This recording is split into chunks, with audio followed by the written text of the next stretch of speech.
de, dentro del posgrado en Ciencias Genómicas de la Universidad Autónoma de la Ciudad de México. Ha sido invitado a diversas universidades para impartir charlas y cursos en materia de antropología molecular y genética forense.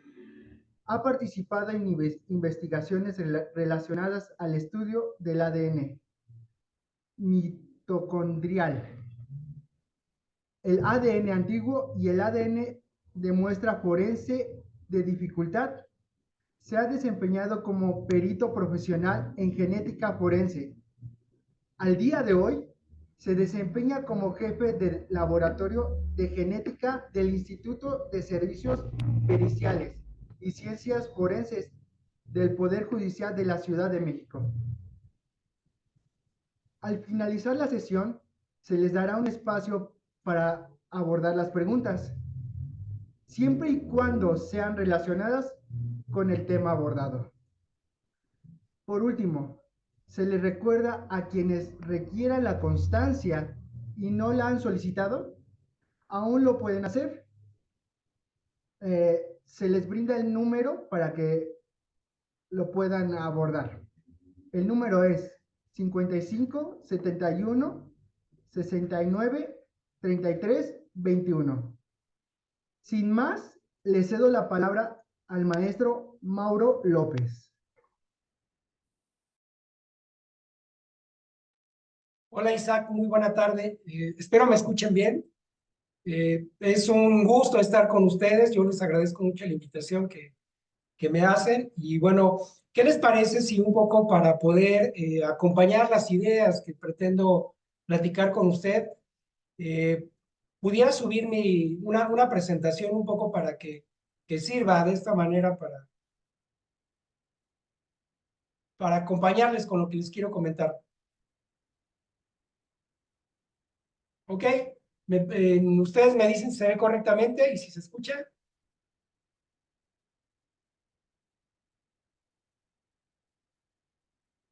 Ok, bueno, pues les cuento rápidamente. El título de la charla es Genética Forense y el objetivo es platicar con ustedes un poco acerca de qué es lo que hacemos en esta disciplina.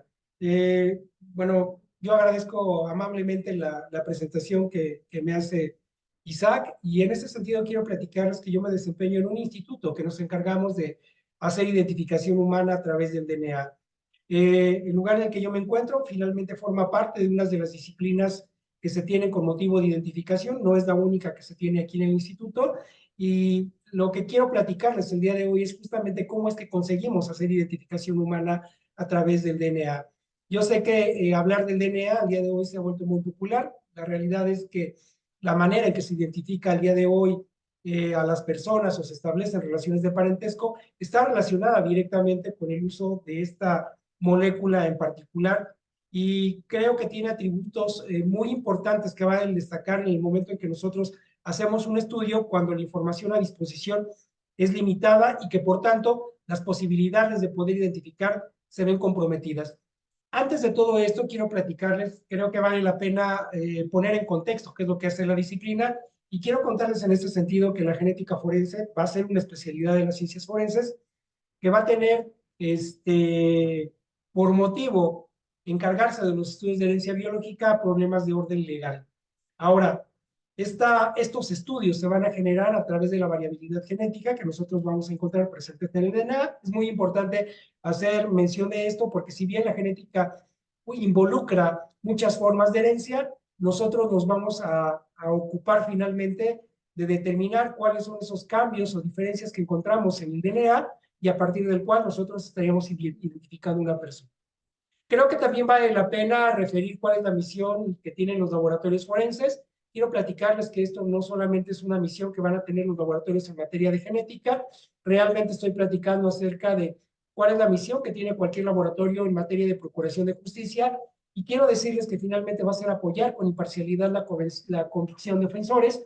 Quiero contarles que al día de hoy es recurrente también que individuos que han sido señalados como responsables de un hecho ilícito tengan la oportunidad de defenderse cuando realmente la historia que se busca narrar en una audiencia o en un juicio es contraria a la que tiene una fiscalía. En ese sentido, quiero platicarles también que nosotros finalmente buscamos apoyar a estos ofensores, pero principalmente lo que nosotros buscamos es finalmente que se pueda hacer un ejercicio de la justicia para exoneración de esas personas que son inocentes, pero también para que se puedan sentenciar a las personas que son responsables de una actividad ilícita. Y en este sentido, siempre vale la pena hacer una serie de reflexiones con relación al uso que tiene el DNA. El uso del DNA creo que ha tenido un impacto importante en México. Pensaba mucho con relación a si estas diapositivas convenía presentarlas en un inicio o al final de la presentación, pero me he atrevido a presentarlas de manera inmediata como parte de una introducción en la que yo les quiero hacer cada vez que el trabajo que nosotros hacemos en estos laboratorios están vinculados con la identificación de personas, entre otras actividades obviamente relacionadas con el DNA. Creo que hablar de antecedentes de desaparición en México siempre nos conduce a los feminicidios ocurridos en Ciudad Juárez a inicio de los 90. Y hago mención de esto porque el día de hoy la cantidad de personas que desaparecen es extraordinariamente grande. De tal manera que creo que vale la pena hacer reflexión de estas primeras víctimas que fueron sujetas de desaparición y que finalmente en algunas ocasiones se siguen buscando todavía para pues resarcir el daño a sus familias. Al día de hoy creo que vale la pena reflexionar acerca de la situación que se encuentra en las ciencias forenses, no solamente la genética forense. Me parece que la crisis que tenemos de desaparecido ha dado lugar a que nosotros abordemos la problemática de desaparición con una perspectiva completamente distinta. Quiero contarles que esta suerte de desaparición se enmarca dentro de lo que hoy conocemos como la crisis de identificación humana y la cual fue manifestada de esa manera por la Comisionada Nacional de Búsqueda de Personas Desaparecidas, Carla Quintana. Sabemos que al día de hoy ella renuncia al cargo. La renuncia es algo muy lamentable porque ella había trabajado de manera ardua para poder resolver algunos problemas vinculados con la parte de identificación. Lo interesante del caso de la comisión, de la excomisionada Carla Quintana, es el hecho que ella va a observar en los estudios en materia de genética, que es una de las posibilidades para poder identificar cuando ya no se tienen elementos para poder conseguirlo. La identificación masiva, como es que ella la refiere, finalmente la señala como una de las vías para poder superar la crisis forense por la que está pasando el país. Al día de hoy se han hecho esfuerzos importantes. Aquí tenemos una imagen solamente que tiene por objetivo ilustrar a el subsecretario de Derechos Humanos, Alejandro Encinas, quien también se encarga de hacer un balance de la situación que hay en el país en materia de desaparición. Este dato lo he recuperado apenas hace unos minutos con motivo de esta charla y es un poco para exponer cuál es la situación de los desaparecidos. Al día de hoy, en un periodo histórico que abarca desde 1952, tenemos una cantidad total de 115,000 personas desaparecidas. Es un número verdaderamente amplio y es una situación muy desafortunada por la que tenemos que pasar. Quise presentar primero estas diapositivas un poco para tener una idea de cuál es la problemática que se enfrenta en el país y la importancia que tienen los métodos de identificación, dentro de los cuales obviamente se va a encontrar la genética forense. Quisiera platicarles también que los avances que se tienen en genética forense son resultado de la acumulación de conocimiento que se da en diferentes áreas de las ciencias químico-biológicas y de la salud. Estas son apenas un par de publicaciones de las más importantes a nivel mundial, en el cual ya se hacen los esbozos en principio de cuentas de los borradores del genoma humano, y por el otro lado tenemos una publicación, esta ya muy reciente en la revista Science, en donde ya se hace la observación de la caracterización del genoma humano completo. Quise presentarles estas imágenes porque quiero que, me interesa que ustedes tengan en consideración que la genética forense, si bien se trata de una disciplina nueva, finalmente está fincada en el trabajo arduo que hay en una cantidad importante de laboratorios. Siempre vale la pena hacer el señalamiento para que se sepa que esta disciplina no emerge de una manera espontánea y que el conocimiento que es adquirido, pues obviamente ha estado sentado bajo los hombres de grandes investigadores hasta el día de hoy.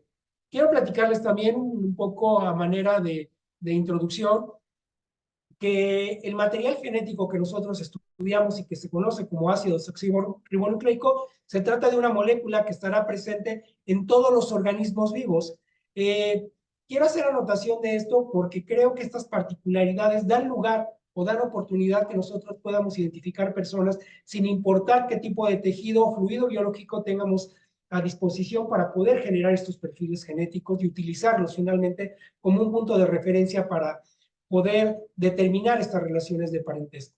Entonces, el ácido desoxirribonucleico o ADN o DNA, como ustedes quieran llamarlo, va a estar presentes entonces en todas las células del organismo sin importar de cuál se trate. Esto es muy interesante porque para fines de identificación no importa que si lo que se recupera es un fragmento, por ejemplo, de hueso, o se trata de una mancha de sangre, se trata de una mancha de saliva o una mancha de semen, siempre tendremos oportunidad en estas circunstancias de poder obtener esa información genética y después compararla con presuntos responsables o en un momento dado con alguna víctima o familiares de una persona desaparecida para poder hacer la identificación. La identificación mediante DNA, les comento, pues finalmente va a ser posible estas características. Algo también de llamar la atención es que la información genética se va a heredar de padres a hijos, y esto es algo muy interesante que siempre vale la pena destacar, porque en esta suerte de combinación de características que van a tener los individuos y que van a heredar hacia sus hijos, vamos a tener la posibilidad de tener individuos que son biológicamente únicos. La información genética de cada uno de nosotros hace que nosotros tengamos características muy particulares y muy propias, de tal manera que nosotros, a sabiendas de esto, podemos utilizar esta información para poder referirla entonces y hacer el señalamiento de que vamos a tener siempre situaciones en donde esta información permite individualizar. Ahora bien, siempre existirán en la naturaleza excepciones a la regla, y quiero platicarles que estas excepciones a la regla están fincadas generalmente en gemelos idénticos, en gemelos univitelinos. Y hago alusión de esto porque nosotros nos hemos encontrado con situaciones en las cuales, por ejemplo, se puede dar el caso de desaparición de gemelos idénticos y bajo el hallazgo de los restos de un individuo del cual se atribuye pudieran pertenecer a cualquiera de estos, no tendríamos oportunidad a través de esta disciplina de caracterizar esos restos y señalar de cuál de estos gemelos es. Sin embargo, creo que vale la pena destacar que si bien es cierto que tiene estas limitaciones, la realidad es que ya se trabaja al día de hoy para poder distinguirlos desde un punto de vista genético. Sin embargo, a mí me parece relevante hacerlo de comentario porque bajo ciertas circunstancias la información de un gemelo idéntico nos puede servir incluso para identificar a un individuo que se haya perdido pensando que pudiera ser uno de estos gemelos. Entonces, la información genética nos va a servir para estos casos. Nuevamente, en la naturaleza siempre vamos a tener excepciones a la regla y vale la pena tenerlas en consideración porque bajo esta perspectiva no podríamos generalizar la identificación humana bajo ningún contexto. Quiero contarles también que con fines de identificación generalmente solemos señalar que esta información genética la vamos a tener contenida al interior de las células en dos puntos muy importantes. Se tratan de organelos, uno de estos van a ser, por supuesto, el núcleo, y el otro van a ser las mitocondrias. Las mitocondrias son las centrales bioenergéticas que le van a dar energía a cada célula, y gracias a esto se pueden llevar a cabo sus reacciones metabólicas. Esto es muy interesante porque finalmente estos dos organelos van a tener información genética, la cual también va a ser útil para poder hacer identificación de una persona. Siempre vale la pena también tener en estos marcos generales, en estos contextos, hacer el señalamiento que existen técnicas de laboratorio que nos van a permitir hacer la identificación, y entre estas técnicas de laboratorio hay una que se conoce como huella genética del DNA o DNA fingerprint. La imagen que ven en sus pantallas se trata del desarrollador justamente de esa tecnología, se trata del doctor Alex Jeffrey, de origen inglés, el cual habría de desarrollar esta prueba a mediados de los 80s. Esta prueba, si se dan cuenta, es una prueba relativamente reciente, sin embargo, es una prueba de alta sensibilidad que nos permite, una vez encontrada una evidencia biológica, poder rescatar el DNA y a partir de que se recupera una pequeña fracción de DNA, poder utilizar esta técnica que lo que va a hacer es generar una cantidad importante de copias de un fragmento de DNA, de tal suerte que esa cantidad tan pequeña que nosotros habríamos recuperado, pudiéramos tenerla en cantidades tan abundantes que se pueden utilizar otras estrategias o métodos analíticos para poder analizarlo. De tal manera que los logros que tiene la genética forense se van a conseguir justamente gracias a la capacidad que tiene esta tecnología para poder copiar, si es que lo quieren ver de esa manera, la información genética que vamos a tener en regiones específicas del DNA. Hay otros hallazgos que nosotros vamos a conseguir. Este es Alex Jeffrey, él es justamente el creador de estas técnicas de PCR que se van a utilizar o que habría utilizado en un momento dado Alex Jeffrey. La técnica que aquí les presento se llama de reacción en cadena de la polimerasa y justamente lo que hace es emular las condiciones de replicación que suceden a nivel celular, solo que nosotros las vamos a hacer in vitro. Esto querría decir que las vamos a hacer fuera de la célula y las vamos a conseguir justo para poder conseguir estas cantidades tan impresionantemente grandes de DNA que nosotros vamos a recuperar de estas muestras en un escenario de delito. Algo que también quiero platicarles es que finalmente en el ámbito de la genética forense nosotros vamos a tener un abanico extraordinariamente amplio de evidencia que nosotros vamos a recuperar para estos fines. Estarán de acuerdo que cuando se sucede un hecho delictivo, generalmente siempre hay una suerte de intercambio entre los elementos que puede portar un agresor o que puede traer la víctima o que se pueden acarrear, en este caso, del lugar de los hechos hacia estos individuos y que por tanto tenemos oportunidad de establecer esas relaciones y gracias a esto habríamos de tener un abanico extraordinariamente amplio de muestras que pueden ser procesadas en los laboratorios. Algo que también quiero contarles es que en los laboratorios nos vamos a encargar de determinar diferentes tipos de herencia. Yo sé que para quienes no están involucrados en el ámbito de la genética forense, cabrá la pregunta, ¿es acaso que hay diferentes tipos de herencia? Que no es la misma la que va a pasar, la información pasa de una generación a otra, son diferentes los mecanismos, la realidad es que sí. Resulta que la mayoría de las ocasiones nosotros buscamos estas formas de herencia que involucran de manera regular ambos progenitores, de tal suerte que yo voy a buscar la información genética que me heredó mi papá o que me heredó mi mamá o aquella que solamente es heredada también, si fuera el caso, solamente por el padre o solamente por la madre. De tal manera que yo estaría buscando estrategias para poder identificar personas cuando las relaciones de parentesco no se cumplen de manera regular. Y para poder conseguir esto, también debo de buscar sistemas de identificación que me lo permitan.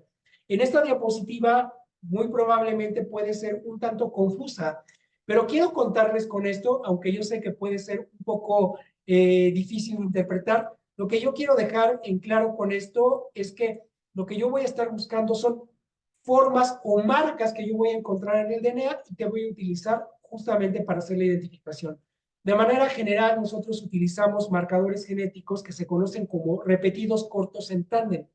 Y estos repetidos cortos en tándem, que son muy populares en todos los laboratorios de genética forense, tienen como característica que son heredados por ambos progenitores.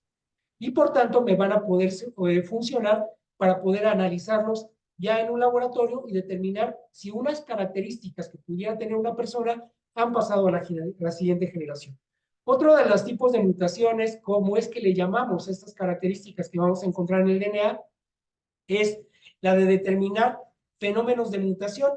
Cuando hablamos de marcas genéticas, para los biólogos que nos encargamos en estas disciplinas, solemos referirnos también como mutaciones, de tal manera que ya sea una marca o una mutación, independientemente de cómo es que se refiera, finalmente nos estaríamos ocupando que se tratan de características que van a estar presentes en el DNA. A veces nosotros lo que hacemos es caracterizar estas letras que nosotros estamos encontrando que son alusivas a las partes que tiene o del que está compuesto el DNA, que se conocen como bases nucleotídicas o nucleótidos, y que estos van a cambiar en el curso de la vida o es que pueden cambiar cuando son heredados a la progenie o en otros casos que son mutaciones que ya han sido heredadas de los padres y que pasan a los hijos y que obviamente son muy importantes para nosotros para poder hacer identificación. Otra de las cosas que también creo que cabe resaltar es que los laboratorios forenses tienen oportunidad de poder establecer relaciones de parentesco generalmente por línea directa. Es muy común que cuando desaparece una persona, las primeras o quien se va a encargar de hacer las búsquedas van a ser los padres, a veces van a ser los hermanos, y hay que tener presente estas relaciones de parentesco porque en los laboratorios forenses generalmente nosotros buscamos relaciones directas. La realidad es que es muy práctico para las personas que están buscando a un ser querido que se presenten los padres o se presenten los hijos. Las oportunidades de poder identificar con un poder estadístico importante se va a generar justo gracias a estas relaciones de parentesco. Sin embargo, puede darse situaciones en donde las relaciones de parentesco no son directas y se trata del hermano, el primo o el tío. Y en ese sentido, los laboratorios generalmente recurrimos a sistemas de identificación que nos permiten hacer la identificación, valga la redundancia, a través de marcadores de linaje. De tal manera que podemos utilizar marcadores de cromosoma Y para hacer el rastreo, en este caso, de familiares que estén en este sentido vinculados por vía paterna. Pero también puede darse el caso que tengamos familiares que estén vinculados por vía materna. Y bajo estas circunstancias también se puede hacer identificación en los laboratorios que se van a encargar de desarrollar estas disciplinas. Entonces, un poco a manera de recordatorio en estos minutos que hemos platicado, se pueden hacer identificaciones humanas a través de relaciones directas, como es el caso de padres e hijos, o también lo podemos hacer a través de herencia de linaje, en el cual, por ejemplo, nos vamos a encontrar por vía materna o en un momento dado por vía paterna. Y quería dejar o enmarcar estos referentes un poco para continuar con la charla, porque lo que yo quiero platicarles lo que hacemos en el lugar en el que yo me encuentro, que es el Instituto de Servicios Periciales y Ciencias Forenses, el cual se va a encontrar en Avenida Niños Héroes números 30, en el centro de la ciudad. Quiero contarle que los laboratorios que tenemos, justamente es una imagen de uno de los pasillos y los laboratorios en donde nos vamos a encontrar, y estas son justo las áreas en donde nosotros nos encargamos de hacer trabajo de laboratorio. Quiero contarles también que los delitos que se suelen atender con objeto de que sean o puedan ser resueltos a través de genética, vamos a tener aquellos asuntos de carácter penal en donde, por supuesto, estos delitos de alto impacto van a brillar, como es el caso del homicidio, el secuestro y en algunas otras situaciones, delitos sexuales en donde la violación también juega un papel importante. Algo también quiero contarles es que también atendemos en nuestra institución asuntos en materia de lo familiar y también en materia civil, en donde se busca determinar estas relaciones de parentesco, en el cual se busca probar, en este caso, la paternidad, la maternidad o incluso otras relaciones como pueden ser, por ejemplo, la de abuelos, nietos, tíos, sobrinos, y que son importantes para poder determinar si existen vínculos biológicos y entonces, en este caso, los juzgadores puedan deliberar y dar la razón a una de las partes, dependiendo del tipo de juicio que esté llevando en este tipo de salas. Quiero platicarles también que una de las partes importantes en los laboratorios como el que yo me encuentro, finalmente va a ser la identificación de personas. Quiero contarles que el instituto tiene un anfiteatro, el cual va a recibir a los cadáveres que van a fallecer bajo situaciones cuestionables, generalmente muertes violentas, en donde nosotros vamos a determinar además las causas de muerte. Obviamente esto no lo voy a hacer yo, lo van a hacer los médicos que también laboran en esta institución, pero va a ser el caso de los genetistas buscar identificar esos cadáveres que llegan en calidad de desconocidos. Siempre vale la pena tener en consideración esto, les digo, las pruebas de paternidad, y esta imagen suele ser alusiva para eso, va a ser parte importante de las actividades que nosotros vamos a tener en estos laboratorios. Sin embargo, algo de lo que yo les quiero platicar, y se los quiero platicar por el impacto que tiene, es la identificación relacionada con cadáveres desconocidos. La mayoría de las ocasiones, las personas cuando tienen el infortunio de la desaparición de un ser querido, creen que si es que éste ha fallecido y que son notificados para que se puedan presentar a hacer la identificación, generalmente se tiene la idea de que las personas se van a encontrar tal y como estaban en el momento en que desaparecieron. La realidad, desafortunadamente, no es así. Cuando una persona fallece y la recuperación de los cadáveres tiene una relación finalmente directa con el tiempo en el cual se va a hacer el hallazgo, puede haber pasado una semana, un día, un año, mucho más tiempo, y las condiciones de los cadáveres suelen cambiar de manera importante. Suelen cambiar al punto de que se van a requerir disciplinas como es la dactiloscopía para poder identificar personas. Hay una razón por la cual se busca identificar con otras disciplinas, y entre las razones que tenemos es que son estrategias metodológicas que son más rápidas, son mucho más económicas y tienen una capacidad de identificación igualmente de poderosa que los estudios en materia de genética. De tal manera que cuando llega un cadáver a una institución como estas, lo primero que se va a buscar es hacer la caracterización, en este caso de las huellas dactilares. Se van a retar con grandes bases de datos y es una forma en la cual se puede identificar a una persona. Sin embargo, va a haber ocasiones en donde las posibilidades de poder identificar puedan estar coartadas y requieran de otras especialidades. Tenemos la odontología forense, que a mí me parece es una de las disciplinas más extraordinarias y a partir de los cuales también se pueden identificar personas, en este caso también con una alta precisión. Vamos a tener otras disciplinas que también están facultadas y capacitadas para poder identificar, como es el caso de la antropología física, que una vez que trabaja en aras de la justicia, la vamos a conocer como antropología forense. Los antropólogos forenses, al igual que los odontólogos, se van a encargar de caracterizar al individuo dependiendo de la materia de estudio que tengan. En el caso de los antropólogos, se van a encargar de hacer una medición de los cadáveres para determinar la talla, hacer una inferencia acerca de la edad del individuo al momento de la muerte, hacer el registro de perforaciones, tatuajes, que finalmente van a ser elementos importantes para poder identificar una persona. De manera tradicional, serían las disciplinas que nosotros esperaríamos tuvieran este potencial de poder identificar una persona. Sin embargo, ¿qué es lo que ocurre cuando estos rasgos o características que pueden funcionar no se encuentran presentes en un cadáver? En esos puntos las situaciones se vuelven complejas y es el momento en que tienen que entrar en acción la genética forense. Cuando nosotros tenemos en este caso la oportunidad de identificar a una persona, creo que vale la pena tener en consideración que requerimos a los familiares para poder hacer esta identificación. Un poco haciendo un paréntesis en este sentido, los familiares son muy importantes para poder identificar personas. La identificación, gracias a la participación de ellos, se va a conseguir a través de tomas de muestras que generalmente se hacen con mucosa oral. Lo que nosotros hacemos es un raspado justamente en los carriles internos de las mejillas para recuperar esta mucosa oral. Generalmente va a ir acompañada de saliva, pero también solemos utilizar otro tipo de fluidos, como es el caso de la sangre.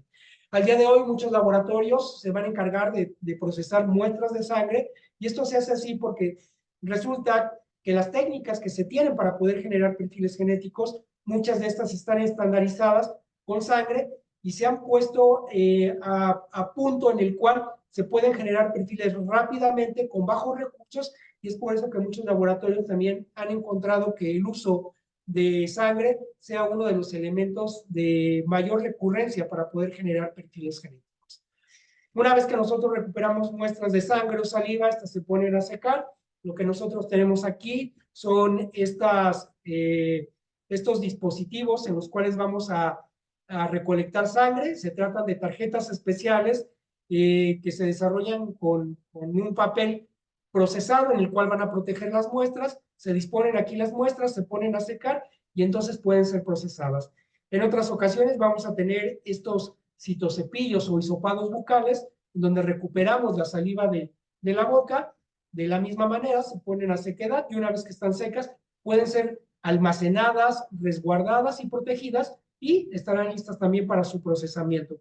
Pero ¿qué es lo que pasa cuando nosotros tenemos, en este caso, cadáveres en donde las condiciones que van a tener estos no permiten la identificación? Porque resulta que, si bien es cierto, algunos se pueden identificar de manera directa gracias a imágenes o fotografías, nosotros vamos a tener, en este caso, cadáveres que por las condiciones no vamos a tener a veces órganos dentales, no vamos a tener huellas dactilares, quizá los tatuajes o marcas que puedan tener puedan ser limitados y que por tanto la identificación se vea comprometida. En estos casos justamente es que vamos a recurrir a la genética forense. Este es un ejemplo, perdonen por las imágenes tan crudas que puede estar presentando, pero estos son ejemplos de cadáveres que van a llegar a nuestras instituciones y tienen que ser identificados. Ese es un individuo que por el estado de descomposición fue reducido a una condición esqueletizada y es justamente en los casos en donde no vamos a tener huellas dactilares, no vamos a tener dientes en algunas ocasiones y que por tanto va a ser requerido que nosotros tengamos o podamos echar mano de un perfil genético para poder identificar. En algunos otros casos nosotros vamos a tener materiales que van a ser o se van a encontrar en cantidades muy pequeñas y con alta degradación.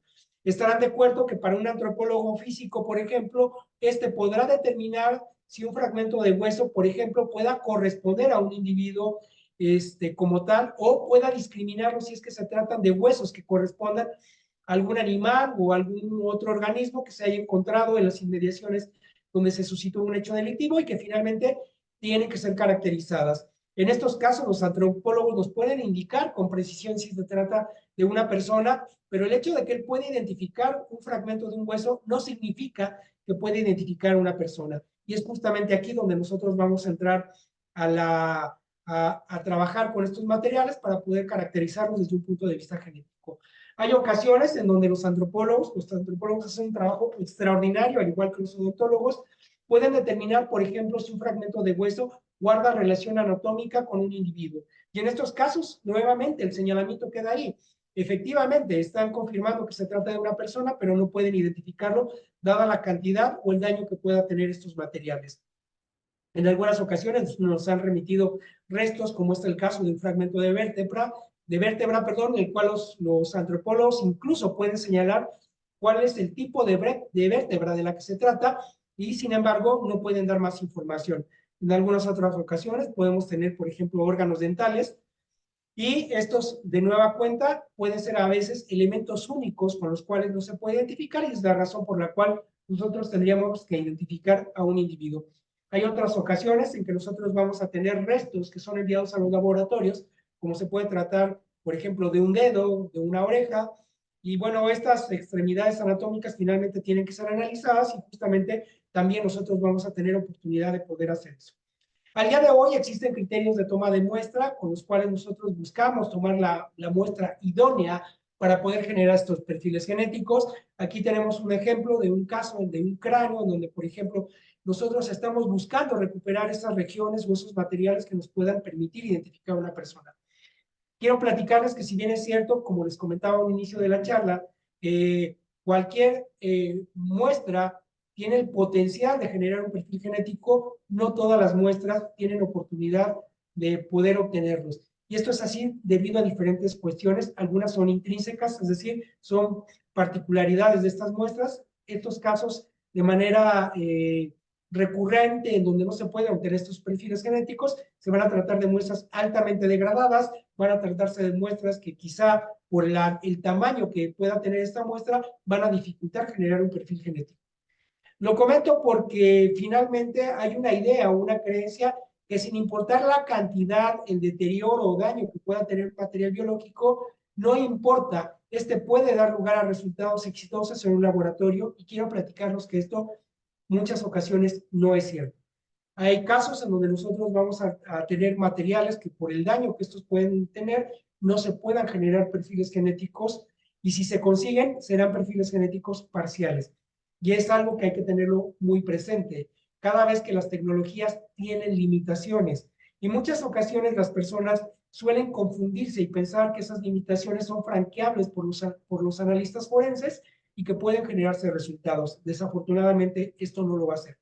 Estos casos son ejemplos en donde, bueno, tenemos materiales con alto daño y que finalmente tienen una dificultad muy particular de las cuales se puede o no generar perfiles genéticos. Algo que también quiero platicarles es que finalmente estos materiales que se van a recuperar en algunas ocasiones no necesariamente son restos procedentes de cadáveres, en algunas ocasiones vamos a tener materiales que pueden ser empleados para identificación forense. Hay casos en donde podemos echar mano, por ejemplo, de artículos personales, como pueden ser cepillos de dientes, pueden ser cepillos para el cabello, donde podamos recuperar, en estos casos, quizá un cabello que nos pueda ser de utilidad. Podemos utilizar incluso cosméticos. Estas cosas que pueden parecer increíbles, incluso son documentadas. Y esa es la razón por la cual en esta diapositiva justo pongo el título de un artículo que hace referencia sobre las posibilidades de poder obtener perfiles genéticos a través, en este caso, de cosméticos. En otros casos podemos obtener, por ejemplo, al día de hoy se utilizan los auriculares y estos auriculares audífonos que se pueden utilizar pueden tener trazas también de material biológico que también puede ser utilizado para la recuperación de perfiles genéticos, lo cual es muy interesante. Entonces, creo que al día de hoy hay una oportunidad de obtener perfiles genéticos prácticamente de cualquier tipo de muestra biológica. Sin embargo, a pesar de ello, habrá ocasiones que por cantidad, deterioro, contaminación o daño al DNA no se puedan obtener. Sin embargo, quedan los potenciales para poder recuperar este DNA. Pongo en este caso esta diapositiva que es de un cubrebocas porque creo que refleja bastante bien cómo es que se puede hacer acopio de estos materiales y que a pesar de que sean materiales con pequeñas cantidades, pues en algunos casos pueden dar resultados exitosos. Quiero contarles también, como parte de las actividades que hacemos en los laboratorios, que buena parte del trabajo que se realiza en estos se hace de manera automatizada. La realidad es que utilizar sistemas automatizados nos permiten trabajar mucho más rápido, nos permiten trabajar de formas en donde los errores humanos, por ejemplo, cada vez se limitan más. Y por tanto, obviamente, el éxito o las dificultades de contaminar una muestra se van a ver mitigadas y que por tanto podemos obtener resultados con mayor precisión y mayor confianza. Las cosas han cambiado drásticamente en el devenir histórico que ha tenido la genética desde mediados de los años 80, como es que les comentaba, y al día de hoy se han hecho alcances extraordinarios, al punto que hay forma de procesar muestras incluso sin tener la necesidad de hacer extracciones de DNA de estos materiales, sino una vez que se tienen de manera directa, estos puedan ser procesados a través de diferentes estrategias, de tal manera que nosotros podemos ahorrar procedimientos de extracción, cuantificación, que son pasos muy importantes en algunas muestras, pero que podemos omitir en otras.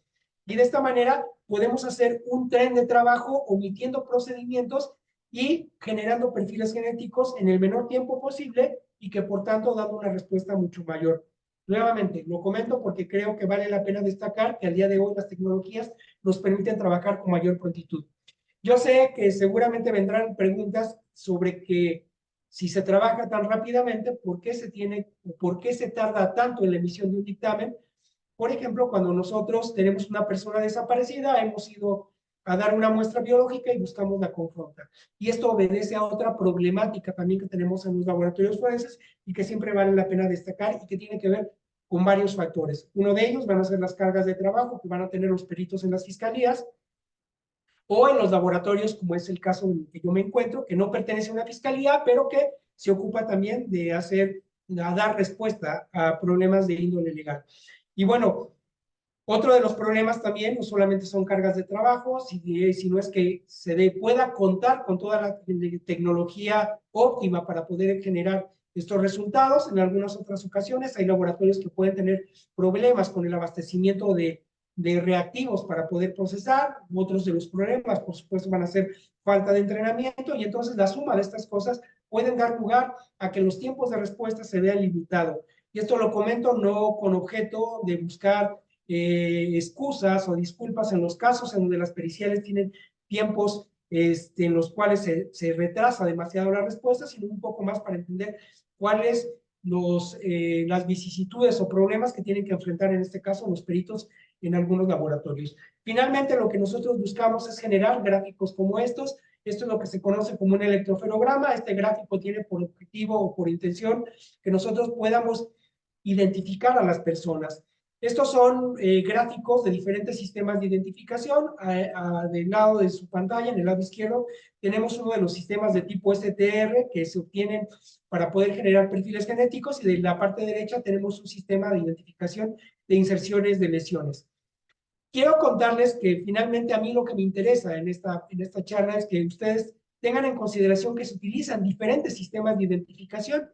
Hay sistemas de identificación basados en DNA mitocondrial. Este gráfico no es un electroferograma real o que se obtenga de un equipo, es una imagen simplemente que he utilizado un poco para referir cuáles son estos gráficos que se utilizan para, por ejemplo, hacer análisis de DNA mitocondrial. Hay otros sistemas de identificación, como es el caso del cromosoma Y. Del lado derecho, para esta ilustración que tienen en su pantalla, estoy haciendo alusión de un electroferograma, nuevamente como les llamamos a estos gráficos, en donde se están utilizando sistemas de identificación a través de cromosoma y que también se van a utilizar finalmente para identificar personas, como les comentaba. Quiero platicarles de manera muy rápida cómo es que estamos identificando o cómo es que se utilizan estos gráficos. Y aquí en esta diapositiva quiero contarles rápidamente que sí es cierto lo que les he venido contando, que la herencia que de manera predominante buscamos determinar o establecer en los laboratorios, estarán de acuerdo que cada uno de nosotros somos la composición del 50% de la información de nuestros padres.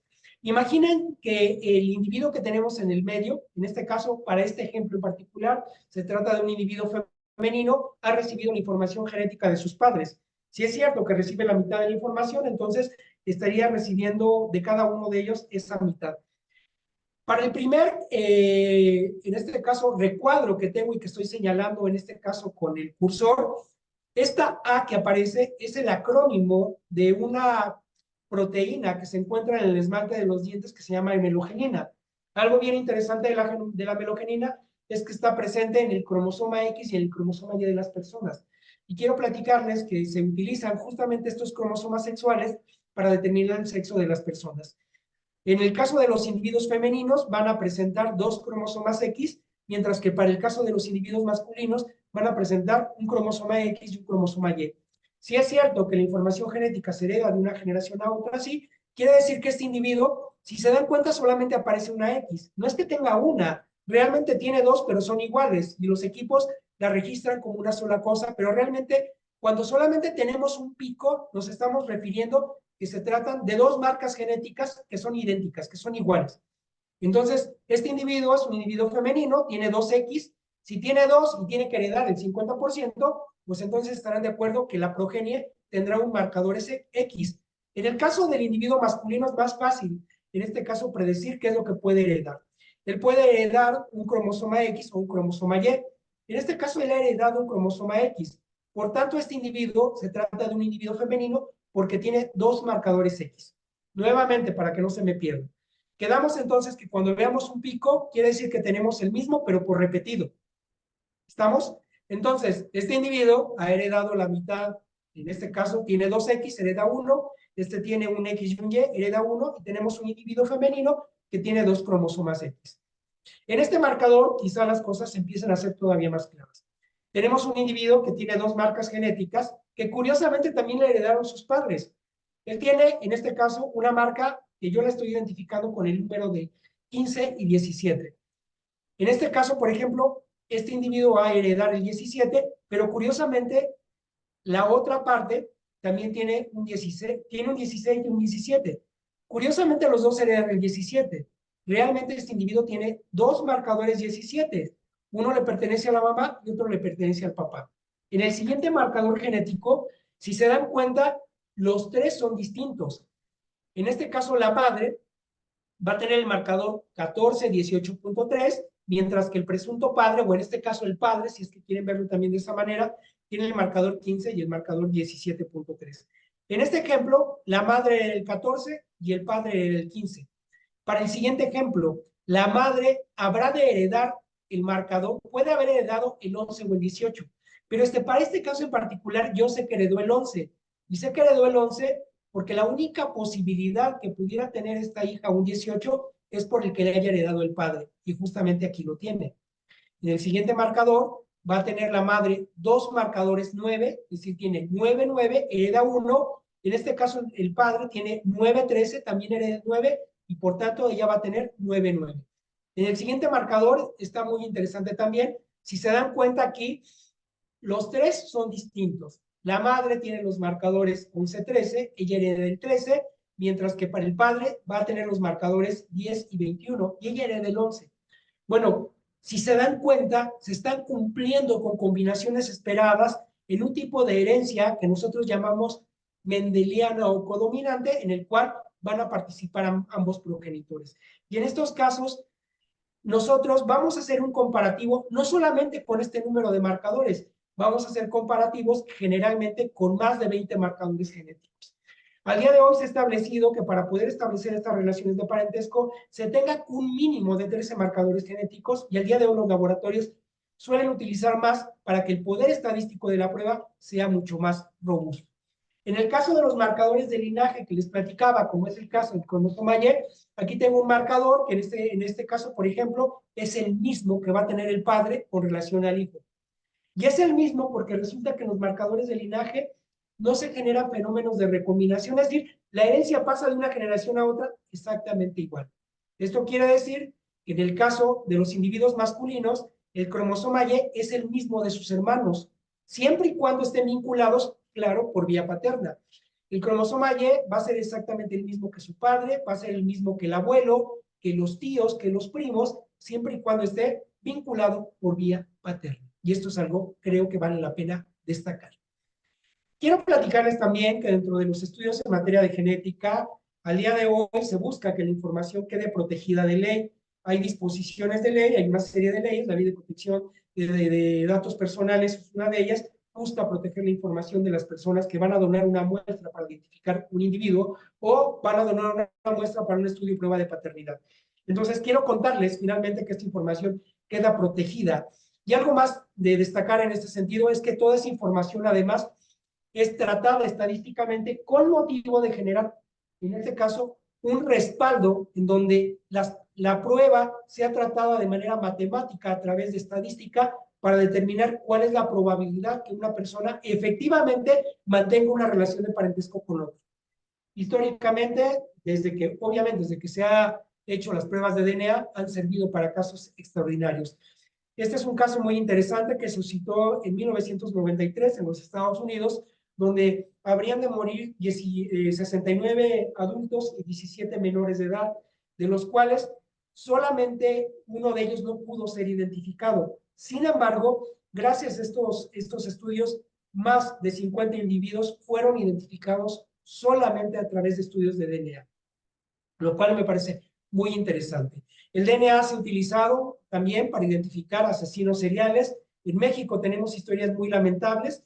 Creo que ya recordarán hace un par de años que se detuvo una persona que se trataba de una persona de la tercera edad, pero que además asesinaba a mujeres jóvenes. Y al día de hoy sabemos que la identificación de estas personas se ha podido conseguir gracias a los estudios en materia de genética forense. Hay una gran cantidad de personajes, no solamente están en los Estados Unidos.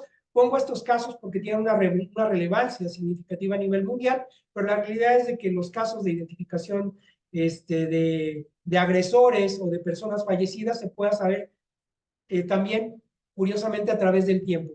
Hay ocasiones en que podemos recuperar muestras biológicas a pesar de que haya pasado un delito mucho tiempo antes, y sin embargo se pueden obtener también perfiles genéticos.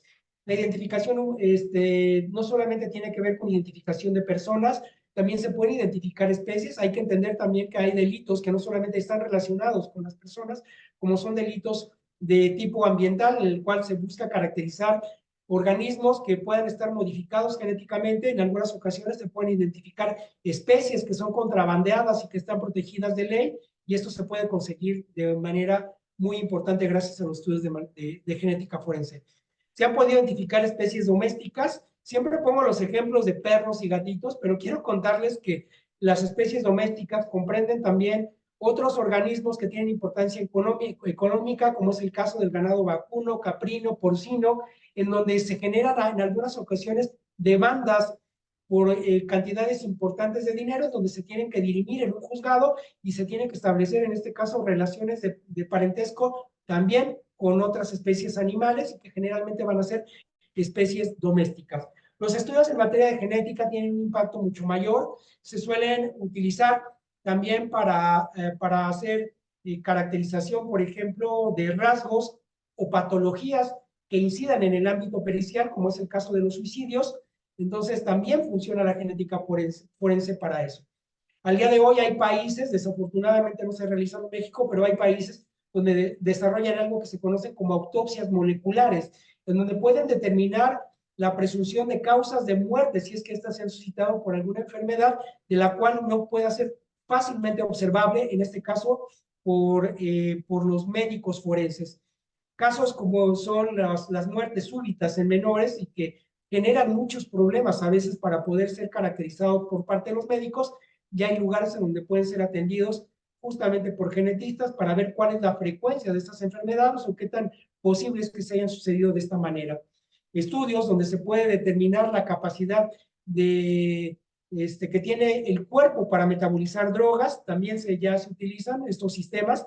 Determinar qué genes tienen estas facultades o estas posibilidades también se consigue gracias a estudios en materia de genética. Realmente la genética, si se dan cuenta, tiene potenciales extraordinarios, no solamente tiene que ver con la identificación de personas. Creo que las perspectivas que se tienen son muy grandes. Creo que vale la pena destacar que esta suerte de poder recuperar una muestra biológica en un escenario de delito, incluso al día de hoy, permite establecer nuevas estrategias en las cuales se está buscando identificar personas para poder hacer inferencias con relación a las características que puedan tener presentes estas. Hay estudios extraordinarios que ya se hacen para buscar hacer estas inferencias que se conocen como genotipo-fenotipo, en donde gracias a una prueba de DNA nosotros podríamos establecer en un momento dado algunos rasgos o características generales que nos pudieran ayudar a identificar a una persona, y estas pudieran ser el color del pelo, el color de la piel, el color de los ojos, y en algunas otras ocasiones hacer otro tipo de inferencias como características craneoencefálicas que nos pudieran permitir identificar a una persona. He querido dejar la charla a este punto. Yo sé que es muy poquito el tiempo que tenemos, pero la intención de esta plática era dar un contexto general de lo que hace la genética forense y cómo es que nos auxilia en el ámbito de las ciencias forenses en estos casos de identificación de personas, en estos casos de establecimiento de relaciones de parentesco para juicios en materia familiar y civil.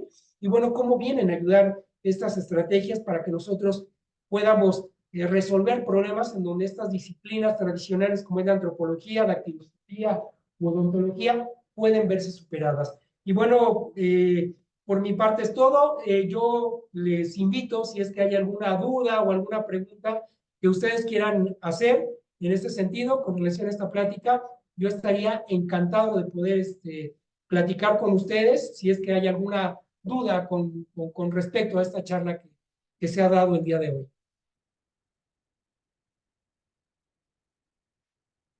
Jesús levanta la mano, veo que hay una pregunta. Ok, no sé si hay alguna duda con ustedes, con todo el gusto del mundo. Dejen cierro la presentación igual para que igual nos podamos ver.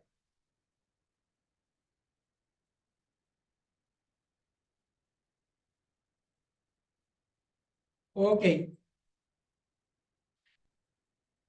Nos dice Jesús que no puede hablar, no sé si quiera igual formular su pregunta a través del chat.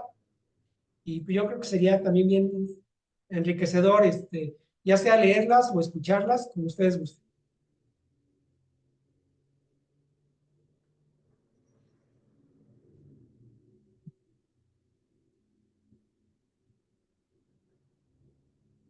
Ah, ok, ok. A ver, déjenme ver si se puede abrir el micrófono.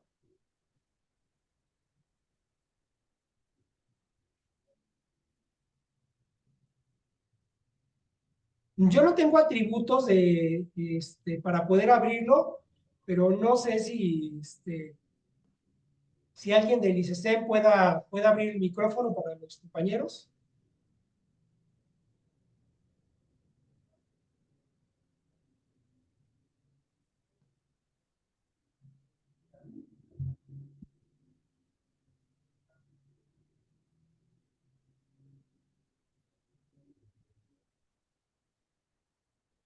No se está escuchando, creo que no se escucha el audio, perdón. No sé si ustedes me escuchan, pero quien está hablando en este momento no se escucha.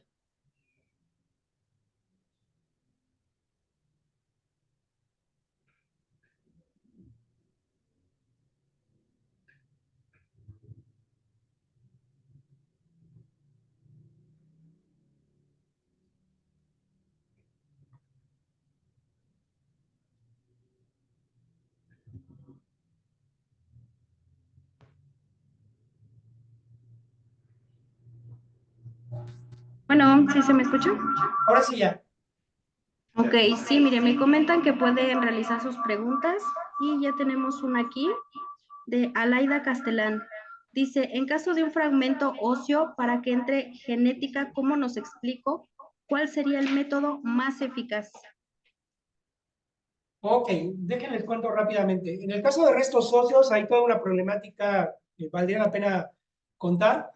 Va a depende de varias cosas que se puedan generar perfiles genéticos en restos óseos. La primera de ellas es el estado de conservación que puedan tener los restos. La mayoría de las ocasiones se suelen encontrar o recuperar osamentas, pero no necesariamente es el caso. Aquí hay criterios de toma de muestra para poder recuperar material biológico.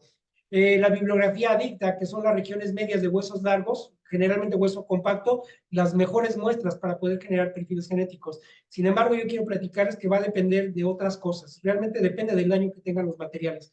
Algunas ocasiones es más factible recuperar, por ejemplo, regiones de huesos, de zonas distales, de estos huesos largos, en donde vamos a tener incidencia de tejido cartilaginoso, en donde las oportunidades de poder recuperar perfiles genéticos van a ser mucho mayor. Con esto quiero decir que, por ejemplo, en estos casos de individuos que se han reducido a restos esqueletizados, si aún se encuentra presencia de tejido cartilaginoso, va a ser muy rápido generar perfiles genéticos.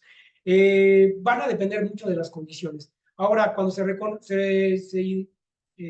si alguien identifica o se encuentran restos óseos, por supuesto hay que dar parte de las autoridades para que se haga un adecuado levantamiento. Yo sé que para los organismos o para los grupos de personas buscadoras, los colectivos de familiares de personas desaparecidas, muchas de estas familias participan en la recuperación de restos. Y esto es muy complicado. A mí me parece que para estos casos siempre vale la pena dar aviso a las autoridades para que se presenten también durante la recuperación y que se dé parte. Hay una discusión muy grande con relación a la recuperación de restos óseos porque finalmente es una responsabilidad que le toca al Estado y que finalmente las familias tienen que abordar porque se dan cuenta que estos casos no son atendidos con la prontitud y de la mejor manera por parte de las autoridades. Y entonces eso vuelve un problema muy importante. A mí me parece que los colectivos, creo que vale la pena, tengan la asesoría de personal, como es el caso de antropólogos, genetistas, para que una vez que se recuperen estos materiales se pueda dar parte a las autoridades y ya en este caso son los genetistas que habrán de elegir la muestra que mejor convenga para que se puedan ser procesadas y tener un mayor éxito al momento de generar los perfiles genéticos para estos casos. Yo espero que ustedes hagan de todos modos la observación, si es que la pregunta no fue respondida como ustedes la hubieran planteado, si es que yo la estoy entendiendo de una manera diferente.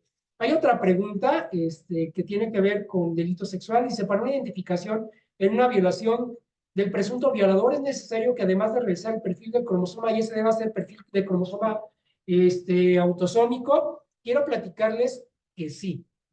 Déjenme contarles uno de los problemas que puede haber en el caso de caracterizar solamente con cromosoma Y.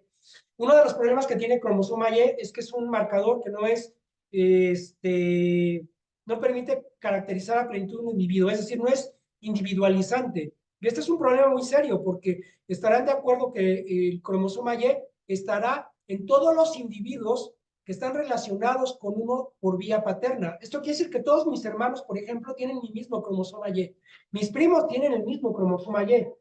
Y entonces en estos casos se tiene que echar mano de otros elementos para poder establecer la responsabilidad de un individuo y no solamente va a quedar con los perfiles genéticos recuperados si es que solamente se tiene el cromosoma.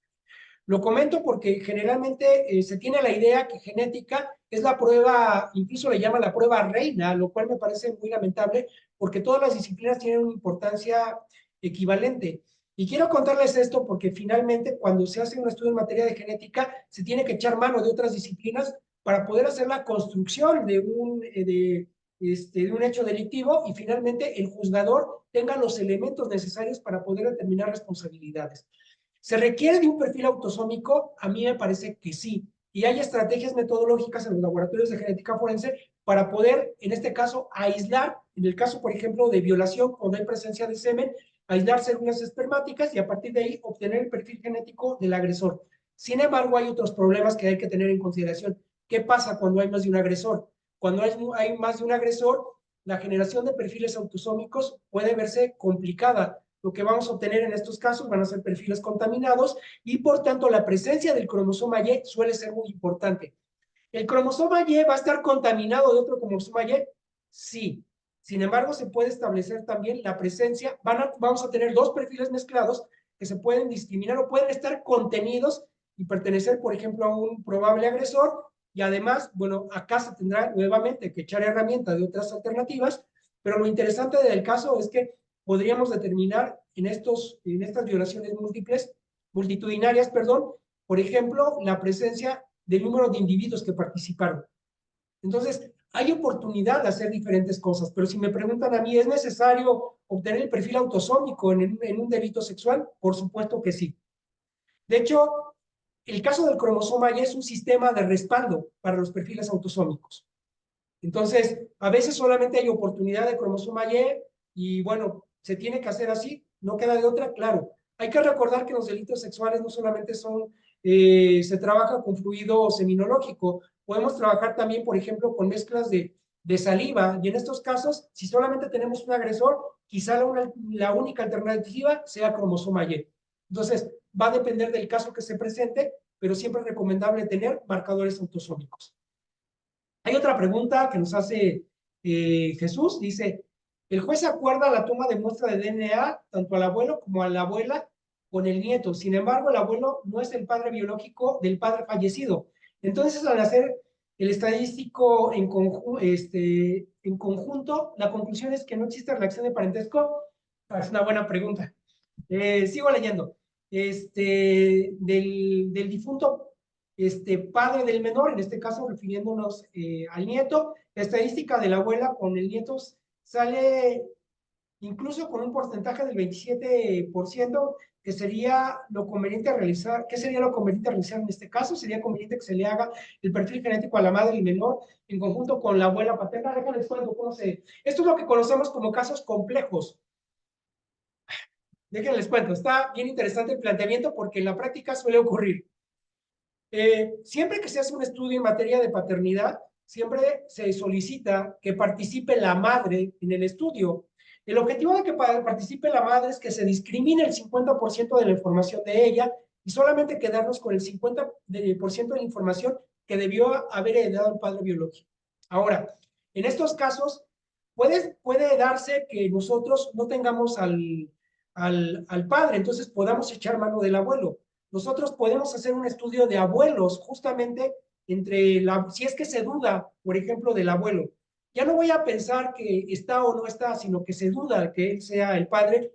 En estos casos, ya sea porque se haya establecido, en este caso, una relación afectiva, estando el hijo ya de por medio, puede ser la segunda pareja sentimental, por ejemplo, de una relación en donde este hijo es de la madre, pero no va a ser del padre. En estos casos sí se solicita que participe la madre. Otra de las alternativas en estos casos es que pueden también participar otros hijos u otros familiares. Ojo, no necesariamente tienen que ser necesariamente los abuelos del padre. Pueden participar, por ejemplo, tíos. Resulta que yo tengo un tío del que reconozco. Estoy, en este caso, asumiendo otra relación de parentesco. No necesariamente está en el ejemplo que nos pone. No tengo el padre, pero por ejemplo tengo tíos, también los puedo utilizar a los hermanos. Entonces puedo utilizar tantos familiares como yo considere necesario para hacer la reconstrucción de la información genética que debió haber heredado el padre. Pero en este caso que me ponen aquí, lo que yo haría es que tuviera que participar de manera obligada la madre si es que se encuentra. Ahora, hay un detalle que yo veo con relación al 27%. Quiero platicarles que las relaciones porcentuales, en el caso de relaciones de parentesco no directa, generalmente se utilizan otro tipo de herramientas estadísticas en donde se presenta una prueba que se conoce como de índice de verosimilitud. Y esta prueba lo que va a hacer es que va a determinar estadísticamente hablando entre dos hipótesis mutuamente excluyentes. ¿Qué es eso de dos hipótesis mutuamente excluyentes? Una hipótesis es el padre biológico el que se esté señalando y la otra es no es el padre biológico, sino que se trata de cualquier otro individuo. Lo que nosotros hacemos con estos estadísticos es ponderar, en este caso, la prueba que apoya más de estas dos hipótesis. Y en ese sentido nosotros generamos un valor que ya de manera popular lo conocemos como LR y nos puede indicar cuál es el peso de la prueba. Mientras el valor sea superior, en este caso sea mayor a 0, la prueba tiene un soporte estadístico mayor. Si es menor de 0, entonces se asume que la hipótesis es contraria a la que se ha dispuesto. Ejemplo, si yo tengo un valor mayor de 0, se apoya la hipótesis que es el padre. Si tengo un valor menor a 0, se apoya la hipótesis que no es el padre. Si tengo un valor igual a 0, la prueba es no concluyente. Y hago referencia a esto porque en genética forense también generamos dictámenes con pruebas o con estudios no concluyentes porque la información genética quizá no sea la suficiente para generar estos valores. Ahora, nuevamente llegando al porcentaje, que creo que vale la pena a veces aclarar. En el caso de las relaciones de parentesco directo, en el caso de padres e hijos, los valores de probabilidad que se buscan o de porcentaje de relación de parentesco se busca que sean superiores al 97%, y en algunas ocasiones los laboratorios ponen un corte para que los estudios sean arriba del 99.7%. Ojo, que es el que generalmente va a prevalecer. 99.7%, perdón, porque creo que hace ratito le dije 97, no es 99.7%, arriba de ese valor ya se da por sentada la relación de parentesco. Entonces, bueno, hago comentario para que en estos casos, pues, se consideren otras alternativas. Nos vuelve a comentar Jesús, dice, el padre fallecido tiene un hermano gemelo, como él, ¿se puede hacer el estudio? Claro que se puede. De hecho, quiero platicarles que tener un hermano gemelo, como para este ejemplo en particular, el que nos plantea Jesús, sería suficiente para hacer una prueba. De hecho, prácticamente sería como tener el padre. Las complicaciones con los gemelos vienen en otros rubros. ¿Qué es lo que pasa si yo tengo, por ejemplo, se señala a una persona de un hecho delictivo y tiene un gemelo idéntico? ¿Sirve la genética para poder establecer la responsabilidad? Yo les diría que en estos casos, obviamente, se tiene que echar mano de otras herramientas. Y estas herramientas se deben de considerar. Miren, en el caso, por ejemplo, de las huellas genéticas, está que los gemelos idénticos incluso van a tener huellas dactilares distintas. Y este es otro elemento que se debe tener en consideración. Es decir, no solamente debe ser la prueba de genética la que se utilice para poder deliberar y tomar, determinar responsabilidades en un juicio. Entonces se deben hacer las consideraciones. En este ejemplo muy particular que pone Jesús, pues quiero platicarte, Jesús, que la presencia de un hermano gemelo es el mejor de los auxilios, porque gracias a él pudiéramos identificar a una persona desaparecida, por ejemplo, ¿no? Imagínense, ha desaparecido padre e hijo, pero resulta que ese padre tiene un hermano gemelo, se puede identificar. O resulta que ese hijo tiene un hermano gemelo, se puede identificar también a estas personas. Entonces es muy útil saber esta información y se ha utilizado. Ahora, quiero platicarles, hemos tenido aquí en el instituto casos en donde tenemos personas adoptadas. Estarán de acuerdo que la relación de parentesco no se mantiene. Siempre le queda la pregunta, entonces, ¿no se puede identificar a través de genética? La respuesta es sí, se puede identificar. Pero para este caso se pueden utilizar otros elementos. Ya les platicaba en el curso de la charla que echar mano de artículos personales como son cepillos de dientes, ropa interior, puede ser de utilidad para obtener los perfiles genéticos de esas prendas, cotejarlas con este caso con la de un cadáver del que se presume hay una relación con un familiar y se puede determinar también la relación de parentesco. Obviamente, en estos casos, las muestras deben estar perfectamente documentadas, acompañadas de una cadena de custodia que no deje lugar a duda de que efectivamente la muestra le pertenecía a la persona desaparecida para poder entonces dar por cierto que la relación de parentesco se mantiene. No sé si responde esto a la pregunta que nos hacen. ¿Alguna otra duda que tengan con relación a la plática? Están interesantes las preguntas que han formulado. Buenas tardes, profesor Mauro. Espero ahora sí me puedan escuchar. Principalmente le agradezco por esta tan brillante disertación del día de hoy.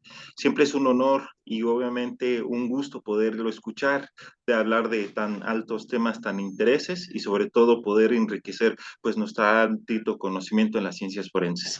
Le agradecemos de tal forma que le vamos a enviar directamente un reconocimiento, obviamente a través de las redes de comunicación que tenemos, y por el momento nosotros de nuestra parte sería todo. Le agradecemos también a todos los participantes que se encuentran en esta sala, que de tal forma que en algún momento, si requieren dicha constancia, lo pueden solicitarlos a los números mencionados de dicha institución. Sin más por el momento, les agradezco a todos y que tengan un excelente día. Muchas gracias, profesor. Muy amables, yo les agradezco a ustedes y quedo a disposición por lo que se ofreciera. Tengan muy buena tarde. Muchas gracias.